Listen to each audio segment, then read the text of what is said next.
السلام علیکم ورحمۃ اللہ وبرکاتہ۔ بسم اللہ الرحمن الرحیم۔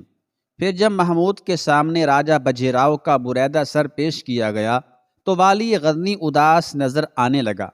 کاش بجے راؤ کو زندہ گرفتار کر کے ہمارے سامنے لایا جاتا، پھر ہم اسے بتاتے کہ والی غزنی کے سفیر کی زبان کاٹنے کا کیا انجام ہوتا ہے۔ بے شک وہ خودکشی کر کے ہمارے قہر سے محفوظ ہو گیا۔ بجے راؤ بہت ہوشیار تھا اور شاید اسے اندازہ ہو گیا تھا کہ گرفتاری کے بعد ہم اس کے ساتھ کیا سلوک کریں گے۔ یہ کہہ کر سلطان محمود کچھ دیر کے لیے خاموش ہو گیا اور پھر اہلی دربار کو گہری نظروں سے دیکھنے لگا۔ والی غزنی نے اس مقام پر اپنا دربار آراستہ کیا تھا جہاں راجہ بجے راؤ تخت پر بیٹھ کر اپنی رعایا کی تقدیروں کے فیصلے کیا کرتا تھا۔ محمود نے دربار آراستہ کرنے سے پہلے حاکم بھاٹیہ کے تخت کا بغور جائزہ لیا تھا، پھر اس میں جڑے ہوئے تمام قیمتی زر و جواہر نکال لیے تھے اور تخت ایک مقامی اچھوت گھرانے کو یہ کہہ کر دے دیا تھا کہ تم اپنے فرما روا کا تخت استعمال کرو تاکہ اہل بھاٹیہ کو عبرت حاصل ہو۔ بجے راؤ ایک شکست خوردہ انسان تھا۔ سلطان محمود تو کسی فاتح کا چھوڑا ہوا تخت بھی استعمال نہیں کرتا، وہ اپنا تاج و تخت خود تراشتا ہے۔ والی غزنی کے اس عمل سے بھاٹیہ کے باشندوں پر سلطان کے جاہ و جلال کی ہیبت طاری ہو گئی تھی۔ پھر اس نے تمام قیدی سرداروں اور امان مانگنے والے معززین شہر کو دربار میں حاضر ہونے کا حکم دیا۔ اس وقت محمود انہی لوگوں کے چہروں کا جائزہ لے رہا تھا۔ ہم بجے راؤ کو اتنی آسانی سے مرنے نہیں دیتے۔ یکایک سلطان کی آواز دوبارہ گونجنے لگی۔ پہلے اسے بھاٹیہ کے ایک ایک گلی کوچے میں پھرایا جاتا، اس کی گندی زبان پر ہماری عظمتوں کے ترانے ہوتے، پھر وہ اپنی اسی ناپاک زبان سے ہمارے رحم و کرم کی بھیک مانگتا، یہاں تک کہ سارے ہندو وجود اس اعلیٰ نسل حکمراں کی ذلتوں کا تماشا اپنی کھلی آنکھوں سے دیکھتے۔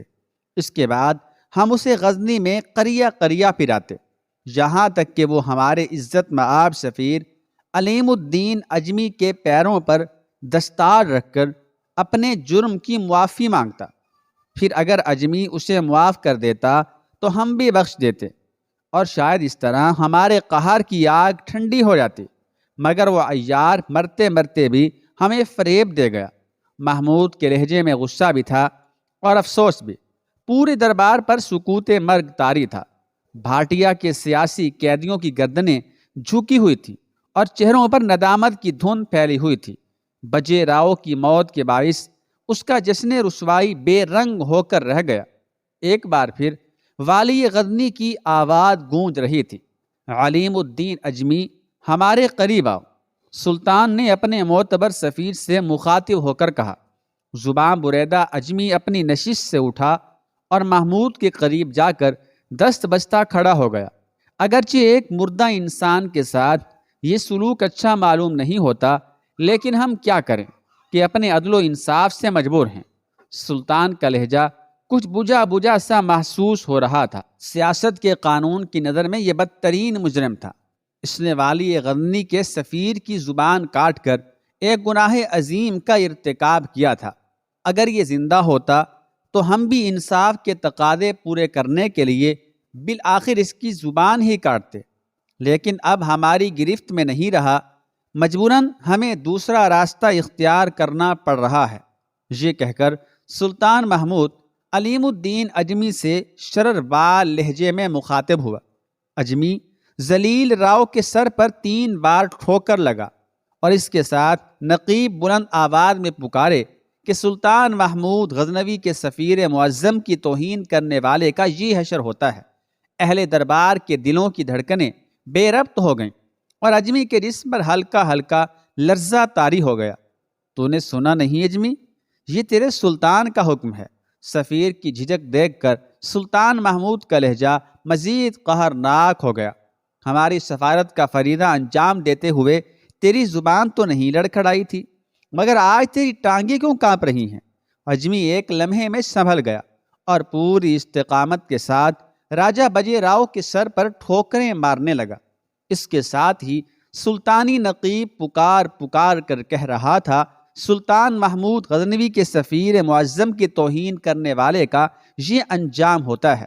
علیم الدین اجمی 3 ٹھوکریں مار چکا تو والی غزنی نے اپنے سفیر سے پوچھا، تو ہمارے فیصلے سے راضی ہے اجمی؟ اس وقت محمود کے لہجے سے گہری آسودگی جھلک رہی تھی۔ اپنی بے زبانی کا احساس کر کے علیم الدین اجمی کی آنکھوں میں آنسو آ گئے۔ ہم اپنے وفاداروں کی آنکھوں کی زبان سمجھتے ہیں اجمی۔ یکایک سلطان کا لہجہ بھی رقت آمیز ہو گیا تھا۔ کل تک تو ہماری زبان میں گفتگو کرتا تھا، مگر آج ہم تیری زبان بولیں گے۔ ازل سے اہل وفا کی یہی رسم ہے اور ابد تک یہی رسم جاری رہے گی۔ اجمی بے قرار ہو کر سلطان کے سامنے گھٹنوں کے بل جھک گیا اور والی غزنی کے ہاتھوں پر اپنے کانپتے ہوئے ہونٹ رکھ دیے۔ پھر کچھ لمحے اس عالم میں گزر گئے کہ اہل دربار کو اپنے دلوں کی دھڑکنیں سنائی دینے لگیں، یہاں تک کہ اجمی کے آنسوؤں نے سلطان کے ہاتھوں کو بھگو دیا۔ یہ تیرے آنسو بہت قیمتی ہیں اجمی، سلطان نے آہستہ آہستہ اپنے ہاتھوں کو کھینچتے ہوئے کہا۔ ہم ان آنسوؤں کو تاریخی سفارت کے اوراق پر اس طرح سجا دیں گے کہ اہل دل ان آنکھوں کی روشنی میں اپنی منزلیں تلاش کریں گے۔ علیم الدین اجمی سیدھا ہوا اور الٹے قدموں چلتا ہوا اپنی نشست پر آ کر بیٹھ گیا۔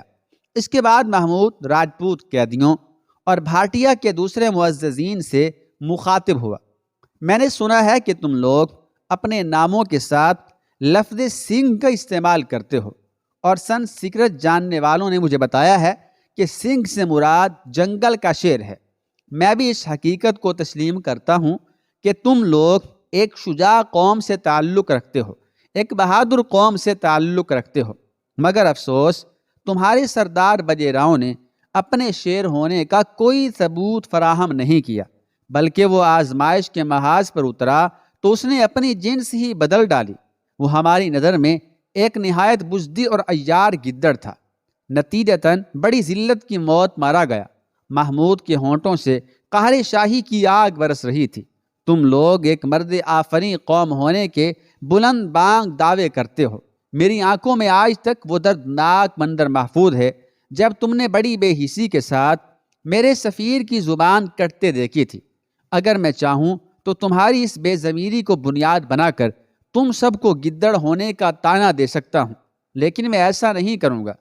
تم نسلاً شیر ہو تو پھر شیروں جیسی حرکتیں کرو، ورنہ زمانے کا بے رحم قانون تمہیں بھیڑ بکریاں بنا کر رکھ دے گا۔ یاد رکھو کہ میں اپنے محکوم کو بار بار ہدایات دینے کا عادی نہیں۔ آج تم سب پورے ہوش و حواس کے ساتھ میری ایک بات سن لو۔ یہ کہہ کر محمود خاموشی اور گہری نظروں سے اہل دربار کے چہروں کا جائزہ لینے لگا۔ راجپوت قیدیوں اور بھاٹیا کے معزز باشندوں نے گھبرا کر اپنی گردنیں سیدھی کی۔ ان کے بجھے ہوئے چہروں پر ایک بڑا سوالیہ نشان ابھر آیا تھا۔ اگر کبھی سلطان غزنی کا کوئی کتا بھی بھاٹیا کے جنگل سے گزرے تو تم اس کے احترام میں اپنے اپنے غاروں سے نکل آنا۔ بس تمہاری شیرانہ حیثیت باقی رہنے کی یہی ایک صورت ہے۔ امیر جلال نے محمود کے چہرے کو تانبے کی طرح سرخ کر دیا تھا، اور اگر تم نے اپنی عادتوں سے مجبور ہو کر میرے حکم کی خلاف ورزی کی تو میں ایک ایک نافرمان پر زندگی کا دائرہ تنگ کر دوں گا، یہاں تک کہ تم سب بجے راؤ کی طرح اپنے ہی خنجروں سے اپنی گردنیں کاٹ ڈالو گے۔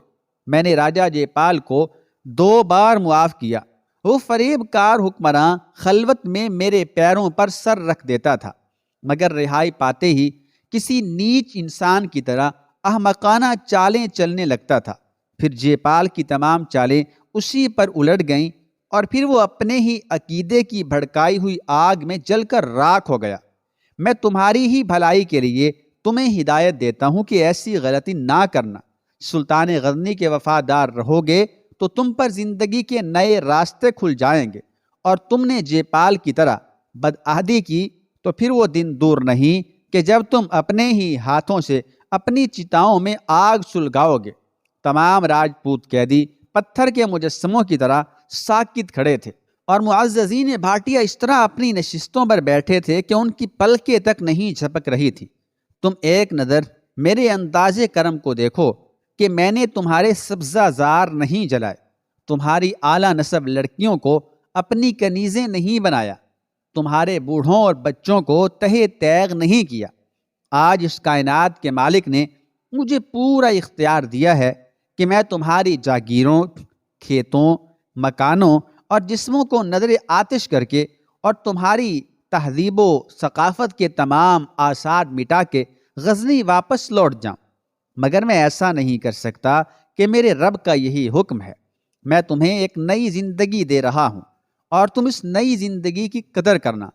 مجھے بت پرستی سے شدید نفرت ہے، اور تم بھی اپنی تنہائیوں میں اس حقیقت پر غور کرنا کہ یہ پتھر کے دیوتا خود تمہارے بنائے ہوئے ہیں۔ اگر حادثاتی طور پر یہ زمیں بوس ہو جائیں تو خود اٹھ کر کھڑے بھی نہ ہو سکیں، پھر یہ تمہاری مشکل کشائی کیسے کر سکتے ہیں؟ اس کے بعد سلطان محمود نے راجہ بجی راؤ کا سر نیزے پر بلند کر کے بھاٹیا کی گلیوں میں گھمانے کا حکم دیا۔ غزنی کے نقیب 3 دن تک ایک ایک کوچے میں یہ اعلان کرتے رہے، لوگو، سلطان محمود کے نافرمان کا حشر اپنی آنکھوں سے دیکھو۔ تم میں سے جس شخص نے تاج غزنی کو جھک کر سلام کیا وہ امان میں رہا، اور جس نے تاج غزنی کی طرف پشت کر لی وہ بجی راؤ کی طرح ذلیل و خوار ہوا۔ سلطانی جاہ و جلال کے اس مظاہرے سے اہل بھاٹیا سہم کر رہ گئے۔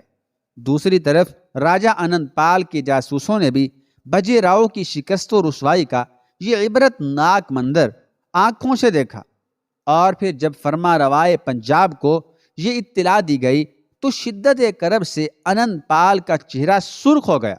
محمود کی غیر متوقع فتح نے اس کے خفیہ منصوبے کو درہم برہم کر کے رکھ دیا تھا۔ پھر صحیح، انند پال نے کرسی کے دونوں بازوؤں پر ہاتھ مارتے ہوئے کہا، برہمن اپنے دشمن کو معاف نہیں کرتے۔ ادھر انند پال ناکامی کی آگ میں جھلس رہا تھا، اور ادھر سلطان محمود بھاٹیا پر ایک نو مسلم کو حاکم مقرر کر کے غزنی کی طرف واپس جا رہا تھا۔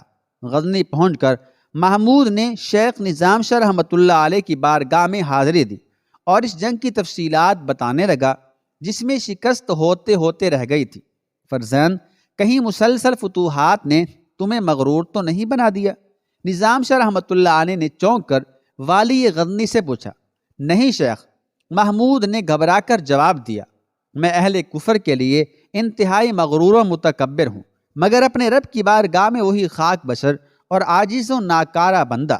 محمود کے ایک ایک لفظ سے جذبوں کی سچائی کا اظہار ہو رہا تھا، اور ہمیشہ خاک بشر ہی رہنا، اس میں تمہاری نجات ہے۔ نظام شاہ رحمۃ اللہ علیہ نے انتہائی پرسوز آواز میں کہا، فرزند، کبھی کبھی مجھے تمہاری ان فتوحات سے بہت ڈر لگتا ہے۔ یکا یک نظام شاہ رحمۃ اللہ علیہ کے چہرے پر گہری اداسی چھا گئی۔ شیخ، کیسا ڈر؟ والی غزنی نے وحشت زدہ ہو کر پوچھا۔ سلطان محمود سمجھ بیٹھا تھا کہ شاید نظام شاہ اس کے زوال کے سلسلے میں کوئی بری خبر سنانے والے ہیں، اور اس خیال نے اسے بدحواس کر دیا تھا۔ یہ خوف میرے اپنے ذہن کی پیداوار نہیں فرزند، میں تو اپنے امیر کے الفاظ دہرا رہا ہوں۔ نظام شاہ رحمۃ اللہ علیہ نے ٹھہر ٹھہر کر کہا، جب مسلمانوں کو جنگ قادسیہ میں عظیم الشان فتح حاصل ہوئی اور مال غنیمت کے انبار دارالخلافہ لائے گئے تو سیم و زر کے ان ذخائر کو دیکھ کر حضرت عمر فاروق اعظم رضی اللہ تعالیٰ عنہ رونے لگے۔ پھر جب اس بے مثال خوشی کے موقع پر کسی نے ان کی اشک باری کا سبب پوچھا تو امیر المومنین نے سوال کا جواب دیتے ہوئے فرمایا، مسلمانوں، مجھے تمہارے غربت و افلاس سے ڈر نہیں لگتا، مگر میں اس بات سے ہمیشہ خوف زدہ رہتا ہوں کہ جہاں دولت کے قدم آتے ہیں وہاں ایمان خطرے میں پڑ جاتا ہے۔ یہ کہہ کر نظام شاہ رحمۃ اللہ علیہ والی غزنی کی طرف دیکھنے لگے۔ شیخ، میں نے اپنے دل سے دولت کی ہوس کو کھرچ ڈالا ہے۔ محمود پرجوش لہجے میں بول رہا تھا، میں غزنی کے خزانوں اور تمام مال غنیمت کو قوم و ملت کی تعمیر کے لیے وقف کر چکا ہوں۔ کاش ایسا ہی ہو، نظام شاہ رحمۃ اللہ علیہ نے حسرت زدہ لہجے میں کہا، مگر سلطان ایک مرد کلندر کے لفظوں کی گہرائی کو نہ سمجھ سکا۔ مجھے احمد سالار کی طرف سے بہت فکر ہے۔ یکا یک محمود نے گفتگو کا موضوع بدل دیا۔ اسے ہندوستان گئے ہوئے کئی سال ہو چکے ہیں، مگر اب تک کوئی خبر ہی نہیں ملی۔ والی غزنی کے لہجے سے تشویش کا اظہار ہو رہا تھا۔ آپ تو اس راز سے خوب واقف ہیں کہ میں نے اسے ایک خاص مقصد کے تحت ہندوستان بھیجا تھا۔ احمد سالار ایک پیادہ پا مسافر ہے، ہندوستان کے گلی کوچوں سے نا آشنا۔ نظام شاہ رحمۃ اللہ علیہ کی آواز سے ایک عجیب سی خلش کا اظہار ہو رہا تھا، پھر بھی وہ چین سے نہیں بیٹھا ہوگا۔ شیخ، میں جانتا ہوں کہ احمد سالار ایک ذمہ دار نوجوان ہے، مگر ایک طویل و عریض اور اجنبی ملک میں کہیں وہ کسی حادثے کا شکار نہ ہو گیا ہو۔ محمود نے کچھ سوچتے ہوئے کہا، اس سے بڑا حادثہ کیا ہوگا کہ وہ اپنی جان سے گزر جائے۔ نظام شاہ رحمۃ اللہ علیہ نے مسکراتے ہوئے کہا، محاذ جنگ پر تو یہی ہوتا ہے کہ تہے تیگ کر دیے گئے یا زنجیریں پہن کر پسے دیوار زنداں چلے گئے۔ ایک مجاہد کے بارے میں سوچنا ہی کیا، تم اپنا کام جاری رکھو۔ نظام شاہ رحمۃ اللہ علیہ کا طرز گفتگو دیکھ کر محمود کچھ پریشان سا ہو گیا تھا۔ نظام شاہ رحمۃ اللہ علیہ کا طرز گفتگو دیکھ کر محمود کچھ پریشان سا ہو گیا تھا۔ شیخ، احمد سالار عافیت سے تو ہے، تم اس فقیر کو کیا سمجھتے ہو فرزند؟ اچانک نظام شاہ رحمۃ اللہ علیہ کے لہجے سے کسی قدر ناگواری کا اظہار ہونے لگا تھا۔ مجھے یہ خبر نہیں کہ اس دیوار کے پیچھے کیا ہو رہا ہے، اور تم احمد سالار کے بارے میں دریافت کر رہے ہو، جو یہاں سے سینکڑوں میل دور کسی نامعلوم مقام پر سرگرم عمل ہے۔ اللہ ہی جانتا ہے کہ وہ کس حال میں ہے۔ محمود کو اندازہ ہو گیا تھا کہ نظام شاہ رحمۃ اللہ علیہ اس وقت اس سے مزید گفتگو کرنا نہیں چاہتے۔ مجبوراً والی غزنی یہ کہتا ہوا اٹھ گیا کہ میں معافی کا خواستگار ہوں کہ کبھی کبھی میری نادانیاں مزاج شیخ کو برہم کر دیتی ہیں۔ اللہ تمہیں ہدایت دے اور اپنی امان میں رکھے۔ نظام شاہ رحمۃ اللہ علیہ کھڑے ہوئے اور والی غزنی کو رخصت کرنے کے لیے دروازے تک آئے۔ میں آپ کے بخشے ہوئے اس اعزاز پر ہمیشہ نازاں رہوں گا۔ نظام شاہ رحمۃ اللہ علیہ کی محبت دیکھ کر سلطان کی آنکھوں میں آنسو آ گئے۔ میں ایک خانہ بدوش، ایک کوچہ گرد، پھر میرا بخشا ہوا اعزاز ہی کیا؟ نظام شاہ رحمۃ اللہ علیہ نے والی غزنی کے دونوں ہاتھ اپنے ہاتھوں میں لے لیے۔ میں تو تمہاری بخشش و عطا کے انتظار میں جی رہا ہوں فرزند، کہ کب وہ دن آئے اور کب اس ناکارہ انسان کی زندگی ٹھکانے لگے۔ سلطان محمود نظام شاہ رحمۃ اللہ علیہ کا اشارہ سمجھ گیا تھا، اس لیے بے قرار ہو کر کہنے لگا، شیخ، ہندوستان میں بے شمار بت ہیں، انہیں توڑتے توڑتے میرے ہاتھ شل ہوئے جاتے ہیں۔ فرزند، یہ کیسی کم ہمتی کی باتیں ہیں؟ اچانک نظام شاہ رحمۃ اللہ علیہ کا جلال روحانی ظاہر ہونے لگا تھا۔ رب کعبہ کی قسم، اگر بتوں کی تعداد ہندوستان کی آبادی کے برابر بھی ہوتی تو یہ تیرے دو ہاتھ ان سب کو ریزہ ریزہ کر دیتے۔ محمود نے بتوں کی کثرت کی یہ شکایت اس لیے کی تھی کہ ابھی وہ بجے راؤ کے فتنے کو دفن کرنے کے لیے غزنی پہنچے بھی نہیں پایا تھا کہ راستے میں اس کے جاسوسوں نے ایک نئی ہنگامہ آرائی کی خبر دی تھی۔ سلطانی مخبروں نے خبر دی تھی کہ ملتان کا حاکم داؤد بن نصر اپنے بزرگوں کا عقیدہ چھوڑ کر کرامتہ کی جماعت میں شامل ہو گیا ہے۔ محمود کو کرامتہ سے دلی نفرت تھی، اس لیے یہ خبر سن کر والی غزنی کا دماغ چنگاریاں مارنے لگا اور اس کا شعلہ فشاں دل کہہ رہا تھا، محمود، غزنی جانے کی بجائے اپنے گھوڑوں کا رخ ملتان کی طرف کر دے اور بجے راؤ کی طرح داؤد بن نصر کے کٹے ہوئے سر کی بھی ساری دنیا میں تشہیر کر اور اس کی لاش کو انسانی گزرگاہ میں ڈال دے کہ اہل ایمان کے قدم اس بے دین کے جسم کو پامال کر ڈالیں۔ اپنے انہی مشتعل جذبوں کے باعث محمود نے داؤد بن نصر کی سرکوبی کا فیصلہ بھی کر لیا تھا، مگر بجے راؤ نے طویل جنگ سے غزنی کی سپاہ کو تھکا ڈالا تھا اور اس مجبوری کے پیش نظر سلطان کو کچھ دن آرام کرنے کی غرض سے دارالحکومت کی طرف لوٹنا پڑا۔ پھر جب نظام شاہ رحمۃ اللہ علیہ سے ملاقات ہوئی تو دل کا درد اس کی زبان پر آ گیا۔ شیخ، یہ بت تعداد میں بے شمار ہیں اور انہیں توڑتے توڑتے میرے ہاتھ شل ہوئے جا رہے ہیں۔ اور واقعہ بھی یہی تھا کہ محمود ایک بت کو توڑتا تھا کہ دوسرے محاذ پر نئے بت نمودار ہو جاتے تھے۔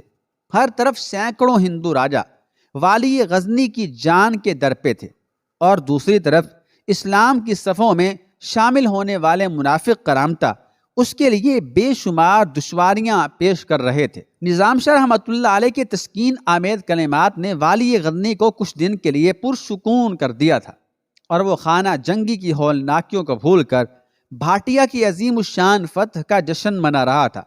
اس جشن میں غزنی کے علاوہ تمام تر مقبوضہ علاقوں کے حاکم بھی شریک ہوئے تھے، اور وہ پرجوش مبارکبادوں کے ساتھ سلطان کو قیمتی نظریں بھی پیش کر رہے تھے۔ سابقہ روایتوں کے پیش نظر محمود کو پورا یقین تھا کہ نگار خانم اس تقریب میں شرکت کرنے کے لیے ضرور آئے گی، مگر سہروزہ جشن 3 روزہ جشن اپنے اختتام کو پہنچ گیا، اور کسی تقریب میں نگار خانم کی ہلکی سی جھلک بھی نظر نہیں آئی۔ محمود نگار خانم کو دیکھنے کے لیے بہت بے چین تھا۔ پھر جب جشن فتح کے سارے ہنگامے سرد پڑ گئے تو ایک دن والی غزنی نے نگار خانم کو خلوت میں طلب کر لیا اور انتہائی شکار آمیز لہجے میں کہنے لگا، کیا تم اس حقیقت کو فراموش کر بیٹھی ہو کہ تمہاری شمولیت کے بغیر میری فتح کا ہر جشن نامکمل اور بے رنگ ہے؟ والی غزنی کے لہجے میں شدید جھنجھلاہٹ بھی تھی اور ناکام محبت کی دبی دبی خلش بھی۔ کیا ایک بار کہہ دینا کافی نہیں کہ میں سلطان کی ہر خوشی اور غم میں شریک ہوں؟ نگار خانم نے اس طرح کہا کہ اس کا لہجہ ہر قسم کے جذبے سے عاری تھا۔ مگر میں بار بار تمہیں اپنے سامنے دیکھنا چاہتا ہوں۔ یکایک محمود کی آواز تیز ہو گئی تھی۔ ہو سکے تو سائے کی طرح میرے ساتھ رہو، اور آج یہ حقیقت بھی جان لو کہ تمہارا سلطان اس سے کم پر رضامند نہیں ہو سکتا۔ میں نے انسانی اختیارات کی آخری حد سے گزر کر سلطان معظم کو راضی کرنے کی کوشش کی ہے۔ اس کی آگے تو شرم و رسوائی کی مندر ہے، جس پر میرا جنازہ تو جا سکتا ہے مگر قدم نہیں اٹھ سکتے۔ نگار خانم نے کسی جھجک کے بغیر کہا۔ یہ تم کہہ رہی ہو؟ نگار خانم کا بدلا ہوا لہجہ دیکھ کر والی غزنی چونک اٹھا۔ کیا تمہیں میری تنہائی کا اندازہ نہیں؟ سلطان ذیشان، کبھی اپنے جاہو جلال کے حصار سے باہر آ کر تو دیکھیں، پھر آپ کو اندازہ ہوگا کہ تنہائی کسے کہتے ہیں اور اللہ کی زمین پر کیسے کیسے تنہا لوگ بستے ہیں۔ محمود کی اس دواجی زندگی تلخ تھی، اس لیے صرف اسے اپنے ہی غم یاد آ رہے تھے، اور وہ نگار خانم کی المناک تنہائی کو فراموش کر بیٹھا تھا۔ آج تمہاری باتیں بہت تلخ ہیں نگار خانم، محمود نے آہستہ سے کہا۔ کیا کوئی ناگوار واقعہ پیش آ گیا ہے جسے تم مجھ سے چھپانے کی کوشش کر رہی ہو؟ میری زندگی میں ایک شے ناخوشگوار نہیں سلطان معظم۔ نگار خانم نے اس طرح کہا کہ جیسے یہاں سے جلد از جلد چلی جانا چاہتی ہو۔ میں نے بارہا عرض کیا ہے کہ آپ مجھے تنہائی میں طلب نہ فرمایا کریں۔ اس طرح میری آمد پر قصر شاہی کے مکینوں کی آنکھوں میں نہ جانے کیسے کیسے افسانے تحریر ہونے لگتے ہیں، اور ان بلند اقبال لوگوں کی شفاف پیشانیوں پر بے شمار شکنیں ابھر آتی ہیں، جبکہ آپ کی یہ کنیز ایک شکن بھی برداشت نہیں کر سکتی۔ اس لیے سلطان ذی حشم سے آخری بار التماس کر رہی ہوں کہ آئندہ مجھے حاضری سے معذور سمجھا جائے۔ یہ کہہ کر نگار خانم نے انتہائی سرد نگاہوں سے والی غزنی کی طرف دیکھا۔ اگر آپ نے اپنی عادت سے مجبور ہو کر حکم جاری کر دیا تو پھر میرے لیے یہ ضروری نہیں ہوگا کہ میں حکم کی پابندی کروں۔